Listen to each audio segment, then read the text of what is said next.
Hello, नमस्ते and अस्सलाम वालेकुम मेरे दोस्तों। आज की जो वीडियो है वो है साइबर सेफ्टी अवेयरनेस के ऊपर। ये जो टॉपिक है इसको हम अक्सर भूल जाते हैं, but it is a very important topic. ये सिर्फ स्कूल्स के लिए, बच्चों के लिए नहीं है, but this is for adults as well. और ये जो वीडियो है मैं सारा क्रेडिट नहीं लूँगी, मैंने ये वीडियो नहीं बनाई है। ये वीडियो बनाई है दिल्ली पुलिस। दिल्ली पुलिस ने साइबर सेफ्टी प्रेजेंटेशन से शेयर की थी हमारे साथ to give it the information to you all.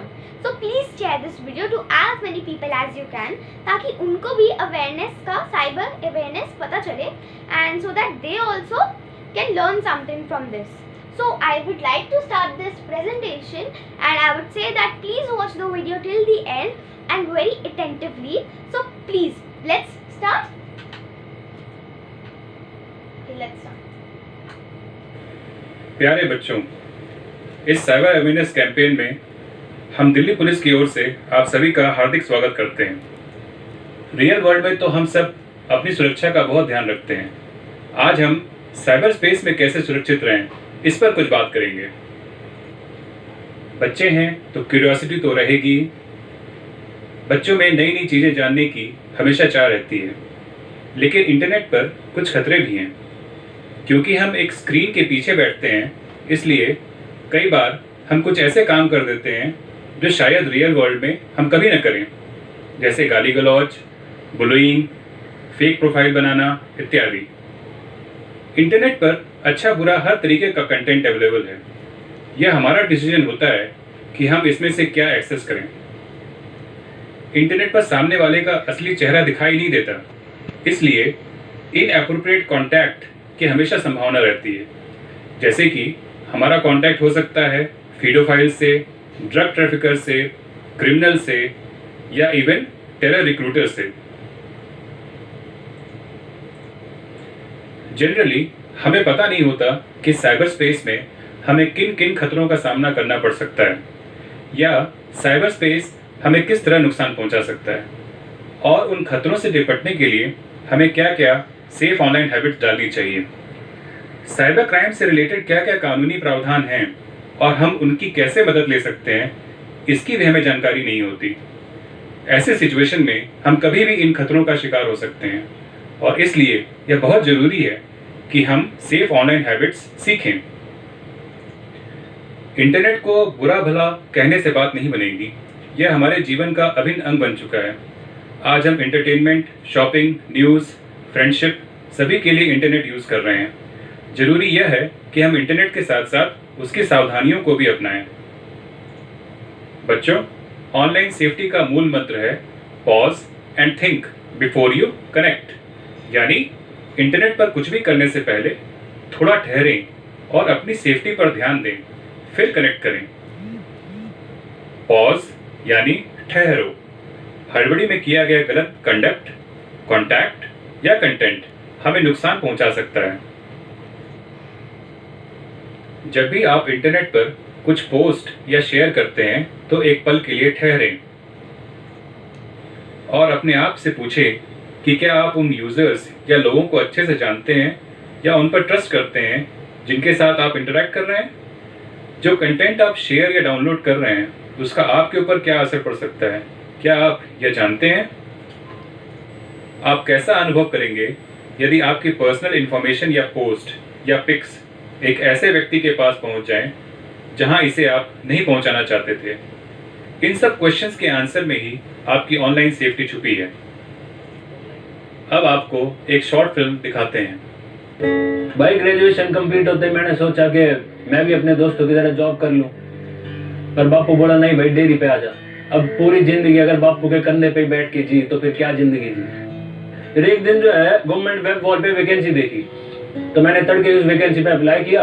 पहला राउंड क्लियर हो गया। उसके बाद आया कि भाई 24 घंटे के अंदर अंदर 20,000 रुपए जमा कराओ, पर पैसे देने के बाद ना तो कोई कॉल आया ना नोटिफिकेशन। बापू पहले ही तड़पा बैठा था, और फिर ये पेश लगा सुन के तो भाई रोज ही कलेश होने लगा। फिर मैं गया पुलिस स्टेशन, वहां पता चला ये चक्कर क्या था। कुछ लोग जो है वो फेक वेब वॉल बना के मेरे जैसे हजारों को पप्पू बना रहे थे। पुलिस वालों ने कहा भाई घबराने की जरूरत ना है, उनको ट्रेस कर लिया गया और बहुत जल्दी पकड़े जाएंगे। थोड़ी गलती तो मेरी भी थी। अब मैंने पैसे देने से पहले ना तो फोन किया ना ही एड्रेस कंफर्म किया। भाई हमें भी तो अलर्ट रहना चाहिए ऑनलाइन काम करते हुए। Be online but be safe. Now think, अब सोचें। हम अक्सर सोचते हैं कि साइबर स्पेस और रियल वर्ल्ड दो अलग दुनिया हैं और एक का दूसरे पर कोई असर नहीं होता, लेकिन ऐसा नहीं है। आपके ऑनलाइन बिहेवियर और ऑनलाइन हैबिट्स के रियल वर्ल्ड में भी गंभीर परिणाम हो सकते हैं। आप जो भी पोस्ट करते हैं उसकी ऑडियंस या रीच बहुत ज़्यादा बड़ी होती है। ऑनलाइन पोस्ट कुछ ही समय में करोड़ों लोगों तक अलग अलग देशों में पहुंच सकते हैं। इस बात का विशेष ध्यान रखें कि अक्सर जो चीज़ें आपके लिए एम्बैरेसिंग होती हैं वही चीज़ें सोशल मीडिया और इंटरनेट पर वायरल होती हैं। प्रोटेक्ट योरसेल्फ, अपनी सुरक्षा करें। ऑनलाइन सुरक्षा के लिए कुछ बातों का विशेष ध्यान रखें। बच्चों, इंटरनेट या सोशल नेटवर्किंग साइट्स पर उन्हीं लोगों को अपना दोस्त बनाएं जिन्हें आप पहले से जानते हो और रियल वर्ल्ड में उनसे मिले हों। जिनसे सिर्फ चैट या फोन पे बात हुई है उन्हें तब तक फ्रेंड का स्टेटस न दें जब तक आप पर्सनली उनसे ना मिले हों। हर ऑनलाइन ऐप की सेटिंग्स में जाकर अपनी प्राइवेसी सेटिंग्स को रिस्ट्रिक्ट कर दीजिए ताकि केवल चुने हुए लोग ही आपकी प्रोफाइल और ऑनलाइन एक्टिविटी को देख सकें। बच्चों, अब हम आपको बताते हैं कि अपने टाइमलाइन पर अनजान लोगों को पोस्ट करने से कैसे रोकें। फेसबुक में अपर राइट कॉर्नर में डाउन एरो पर क्लिक करें। सेटिंग्स ऑप्शन चूज करें। इसके बाद टाइमलाइन और टैगिंग पर who can post on your timeline पर जाएं। एडिट करके फ्रेंड्स सिलेक्ट करें। इसी तरह who all can see post को भी फ्रेंड्स पर कर दें। इन सब एक्शन से आपके पोस्ट अनजान लोगों को नहीं दिखेंगे। अब आपको एक शॉर्ट फिल्म दिखाते हैं। पूजा मेरी बड़ी दी ने भी इसी कॉलेज से ग्रेजुएशन की थी। उन्हीं दिनों वो एक लड़के से मिली। उस लड़के को दी पर क्रश था। दी भी उसे लाइक करने लगी और फिर दोनों डेट करने लगे। पर कुछ टाइम बाद उस लड़के ने किसी ना किसी बहाने से दी से पैसे मांगने शुरू कर दिए। कभी 500 तो कभी 5000। जब दी ने पैसे देने से मना कर दिया तो वो धमकियों पर उतर आया। दी ने ब्रेकअप कर दिया। वो लड़का कभी SMS और फोन कॉल्स करके दी को परेशान करने लगा। जब दी ने अपना नंबर चेंज कर दिया तो उसने दी की पिक्चर्स को मॉर्फ करके फेसबुक और व्हाट्सएप पर डाल दिया। दी डिप्रेशन में आ गई। हमने पुलिस कंप्लेंट की। पुलिस इन्वेस्टिगेटिंग ऑफिसर ने पूरी बात सुनी और दी से कहा, बेटा तुम्हें बहुत पहले आ जाना चाहिए था। पुलिस ने उसे अरेस्ट कर लिया। अगर हम पुलिस के पास गए ना होते तो ये प्रॉब्लम कभी सॉल्व ही नहीं होती। I must say thank you Delhi police. Be online but be safe. एक और काम की बात, जब आप ऑनलाइन हो तो दिल की बात जरूर सुनें। अगर कुछ गलत लग रहा है तो शायद वह गलत है। इस सिचुएशन में अपने पेरेंट्स, टीचर्स या भरोसेमंद साथी से सलाह या गाइडेंस लेने में बिल्कुल हेजिटेट ना करें। जब आप कोई ऐप डाउनलोड करते हैं तो उन परमिशंस पर जरूर गौर कीजिए जो यह ऐप आपसे मांगता है। कई ऐप्स हमारे SMSs, कॉन्टैक्ट्स, लोकेशंस इत्यादि सब जानना चाहते हैं। क्या यह ऐप सचमुच इतना जरूरी है या वर्थ है कि इसके लिए पर्सनल डिटेल्स शेयर की जाए? बच्चों, दूसरा जरूरी पहलू है अपने डेटा और इंफॉर्मेशन की सुरक्षा। कुछ संवेदनशील इंफॉर्मेशन प्राइवेट ही रहनी चाहिए, जैसे कि bank account details, travel plans of your parents, आपके घर का एड्रेस इत्यादि। इन जानकारियों को यूज करके आपको और आपके परिवार को ठगा जा सकता है। आपको एक शॉर्ट फिल्म दिखाते हैं। ਮੈਨੂੰ ਕੀ ਸਵਾਹ ਪਤਾ ਸੀ ਕਿ ਇਦਾਂ ਦਾ ਵੀ ਕੋਈ ਸਿਆਪਾ ਹੁੰਦਾ ਹੈ। ਇੱਕ ਦਿਨ ਸਵੇਰੇ ਬੈਂਕ ਤੋਂ ਫੋਨ ਆਇਆ, ਕਹਿੰਦੇ ਤੁਹਾਡੇ ਅਕਾਊਂਟ 'ਚ ਵਾਇਰਸ ਆ ਗਿਆ ਹੈ ਤੇ ਉਹਨੂੰ ਠੀਕ ਕਰਨ ਲਈ ਤੁਹਾਡੀ ਡਿਟੇਲ ਚਾਹੀਏ। ਨਾਮ, ਪਤਾ, phone number, account number, card number, password ਸਭ ਕੁਝ ਲਿੱਤਾ ਤੇ ਮੈਂ ਚੱਲੀ ਭਰੋਸੇ 'ਚ ਆ ਕੇ ਸਭ ਕੁਝ ਦੱਸਦੀ ਗਈ। फिर शामी मेरे अकाउंट तो 13 लाख रुपये निकल गए। फौजी अपने आप ने फिटे मुंह किया, जिंदगी भर की कमाई कोई सामने सामने लुट के लै गया। पुलिस कोल गई, FIR लिखाई ते दिल्ली पुलिस ने मैनू पूछा कि तुसी जरूर अपनी कोई डिटेल किसी नाल शेयर की होएगी ते उसने डिटेल नु यूज करके तुहाडे अकाउंट चों पैसा कढ लिया। पुलिस वाले तां जी बड़े ही चंगे बंदे निकले। उन्होंने मैनू धीरज दिता ते समझाया भी कि कदे भी अपनी कोई डिटेल किसी नाल नहीं शेयर करनी चाहिए। पर जी ठोकर खा के समझी तक की समझी। पर तुसी पहला ते समझ जाओ, be online but be safe. बच्चों, इंटरनेट पर हम बहुत दरिया दिल बन जाते हैं। किसी व्यक्ति ने कोई इन्फॉर्मेशन मांगी नहीं कि झट से दे देते हैं। ऐसी मेल्स और पॉपअप्स जो आपकी पर्सनल इन्फॉर्मेशन मांगते हैं, उन्हें बिल्कुल रिप्लाई न करें। ये इन्फॉर्मेशन आपको नुकसान पहुंचाने के लिए इस्तेमाल की जा सकती है। आपको ऐसा लग सकता है कि आपका कोई दोस्त, रिश्तेदार या कोई बड़ी कंपनी ऐसे मैसेज भेज रहे हैं। इस तरह के मैसेज अक्सर फर्जी होते हैं, जो आपकी सेंसिटिव और पर्सनल इन्फॉर्मेशन चुराने के लिए भेजे जाते हैं, या आपको धमकी या प्रलोभन भी दे सकते हैं कि यदि आप रिस्पॉन्ड नहीं करोगे तो आपका अकाउंट डीएक्टिवेट हो जाएगा, आपका पासवर्ड एक्सपायर हो जाएगा या आपके पैसे चले जाएंगे। वास्तव में ये क्रिमिनल ही होते हैं जो किसी की आड़ में आपका डेटा चुराना चाहते हैं। बच्चों, आप अपनी सूचना को कैसे प्रोटेक्ट कर सकते हैं? ऐसे डाउटफुल ईमेल्स या मैसेजेस को आप कभी रिप्लाई न करें। किसी ईमेल में आए लिंक से खुले वेब पेज में कभी भी अपना पासवर्ड इंटर न करें। ईमेल के जरिए अपना पासवर्ड किसी को भी न भेजें। किसी भी वेबसाइट पर तभी साइन इन करें जब आप 100% श्योर हैं कि यह जेन्युइन वेबसाइट है। कई बार सिमिलर दिखने वाली फेक वेबसाइट होती हैं जिनकी स्पेलिंग में एक कैरेक्टर ही अलग या मिसिंग होता है, इसलिए वेबसाइट एड्रेस को गौर से चेक करें।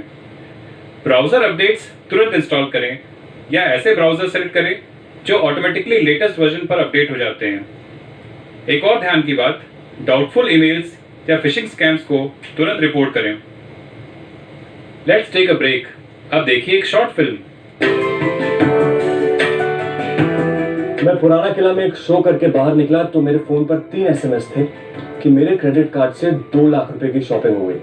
अब इतना पेमेंट तो मुझे पूरे कॉन्सर्ट का नहीं मिलने वाला था, जितना कि मेरे क्रेडिट कार्ड पे आउटस्टैंडिंग हो गया था, और वो भी तब जबकि क्रेडिट कार्ड मेरी पॉकेट में पड़ा है। मैंने फटाफट बैंक को कॉल किया, स्टॉप पेमेंट किया, कार्ड ब्लॉक किया। फिर मैंने सोचा कि कोई आदमी किसी के साथ इतनी आसानी से फ्रॉड कर सकता है और उसको सजा भी नहीं होगी। मैंने FIR दर्ज करवाई। दिल्ली पुलिस ने मुझे अश्योर किया कि वो जल्द से जल्द उसे ढूंढ निकालेंगे। पर क्या सारी जिम्मेदारी पुलिस की है? क्या हमारी कोई रिस्पॉन्सिबिलिटी नहीं है? नेक्स्ट टाइम आज अपना क्रेडिट कार्ड यूज करें तो देखें कि वो आपके सामने स्वाइप हो, और अपना पिन कोड डालते टाइम ये देखें कि कोई आसपास से उसे देख ना रहा। Be online but be safe. तीसरा जरूरी पहलू है अपने डिवाइस जैसे कि लैपटॉप, मोबाइल और डेस्कटॉप की सुरक्षा। इंटरनेट पर काफी सारा फ्री स्टफ होता है, जैसे गेम्स, सॉन्ग्स, रिंगटोन्स या स्क्रीन सेवर्स। इनमें वायरस, मालवेयर या स्पाईवेयर छुपा हो सकता है। आप केवल ट्रस्टेड सोर्स या ऑथेंटिक वेबसाइट से ही इन्हें डाउनलोड करें और उनको एंटीवायरस से जरूर स्कैन करें। किसी भी पब्लिक प्लेस, साइबर कैफे या स्कूल में अपने कंप्यूटर डिवाइस या मोबाइल का यूज करने के बाद उसको लॉक जरूर कर दें, अन्यथा कोई सहपाठी, सहयात्री या अनजान आदमी आपके डिवाइस को गलत काम के लिए इस्तेमाल करके आपको नुकसान पहुंचा सकता है। जैसे कोई आपके नाम से इल्लीगल, अब्यूजिव या ऑब्सीन मटेरियल पोस्ट कर सकता है या आपका पर्सनल डेटा चुरा सकता है। आप व्हाट्सएप से तो परिचित होंगे ही, यह आजकल का सबसे पॉपुलर मैसेजिंग ऐप है। इसीलिए व्हाट्सएप हैकर्स और साइबर क्रिमिनल्स का भी फेवरेट मीडियम बन गया है। व्हाट्सएप पर आए पिक्स या वीडियो फाइल्स में मालवेयर छुपा हो सकता है, जो आपके फोन की मीडिया गैलरी, कॉन्टैक्ट्स आदि को एक्सेस कर सकता है और इंटरनेट के जरिए क्रिमिनल्स तक भेज सकता है। लेकिन बच्चों, बहुत आसानी से हम इस खतरे से अपने आप को सेव कर सकते हैं। व्हाट्सएप के टॉप राइट कॉर्नर पर 3 डॉट्स आप देख सकते हैं। इन पर क्लिक करें, फिर सेटिंग सेलेक्ट करें और फिर डेटा यूसेज सेलेक्ट करें। 3 ऑप्शंस आएंगे, मोबाइल डेटा, वाईफाई और रोमिंग। उन पर क्लिक करें और उनमें photos, audio, videos and documents option को अनचेक कर दें। इन सब के बाद मीडिया फाइल्स के जरिए कोई भी वायरस या मालवेयर ऑटोमेटिकली डाउनलोड नहीं हो पाएगा। बच्चों, एक और जरूरी बात, व्हाट्सएप पर आपकी प्रोफाइल पिक या डीपी को डाउनलोड करके मिसयूज किया जा सकता है। अपने प्राइवेसी सेटिंग्स में चेंज करके आप इस मिसयूज को रोक सकते हैं। अकाउंट ऑप्शन में जाकर प्राइवेसी पर क्लिक करें। अब प्रोफाइल फोटो पर क्लिक करें। कोई भी अनजान व्यक्ति आपकी डीपी को मिसयूज या डाउनलोड ना करे, इसके लिए एवरीवन की बजाय माय कॉन्टैक्ट्स या नोबडी पर क्लिक करें। इन सब छोटे छोटे चेंजेस से आप अपने फोन को व्हाट्सएप सेफ बना सकते हैं। साइबर सेफ्टी अवेयरनेस के इस कार्यक्रम में साइबर क्राइम से रिलेटेड कानूनी पहलू पर एक नज़र डालना बहुत ज़रूरी है। कई बार हम आउट ऑफ इग्नोरेंस कुछ ऐसी हरकतें कर देते हैं जो कानून की निगाह में एक क्राइम होता है, जैसे कि किसी का फेक प्रोफाइल बनाना, वल्गर या आपत्तिजनक प्रोफाइल बनाना, किसी को गंदे ईमेल्स, एसएमएसेस या व्हाट्सएप भेजना, किसी और की आइडेंटिटी यूज करके ऑनलाइन एक्टिविटी करना। यह सब कानून की नज़र में क्राइम है और हमें इनसे दूर रहना चाहिए। अगर आप इंटरनेट पर कुछ गलत या इल्लीगल नोटिस करते हैं तो आप अपने और अपने परिवार की सेफ्टी के लिए यह स्टेप ले सकते हैं। अपने पेरेंट्स, गार्जियन या टीचर को जरूर बताएं और अगर जरूरत पड़े तो पुलिस से भी संपर्क करें। अगर कोई इमरजेंसी हो तो आप 100 नंबर भी डायल कर सकते हैं या फिर आप नज़दीकी पुलिस स्टेशन या दिल्ली पुलिस की वेबसाइट पर जाकर कंप्लेंट कर सकते हैं। कोशिश करें कि आप उस इल्लीगल ऑनलाइन एक्टिविटी का यूआरएल के साथ स्क्रीनशॉट जरूर कैप्चर करें। रेड कलर से इनसर्कल कंटेंट को यूआरएल कहते हैं। यूआरएल के साथ उस गलत एक्टिविटी का स्क्रीनशॉट ले लें। पुलिस को उससे बहुत मदद मिलती है। अब आप सेफली इंटरनेट से जुड़ सकते हैं।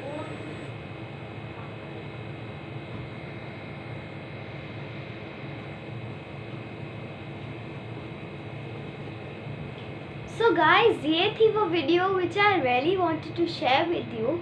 तो आई होप कि आपने इसको बहुत अटेंटिवली देखा हो। अगर आपको ये वीडियो अच्छी लगे तो प्लीज़ लाइक करिएगा। दिल्ली पुलिस के लिए एक लाइक तो बनता है। एंड अगर आपको ऐसी जनरल नॉलेज, पढ़ाई एंड फन फैक्ट्स की वीडियो देखनी हो then subscribe to my channel. नीचे कमेंट करके ज़रूर बताना कि मैं क्या अच्छा कर सकती हूँ। ओके, एंड इस वीडियो को शेयर ज़रूर करना ताकि लोगों को भी ये इन्फॉर्मेशन मिले। जय हिंद।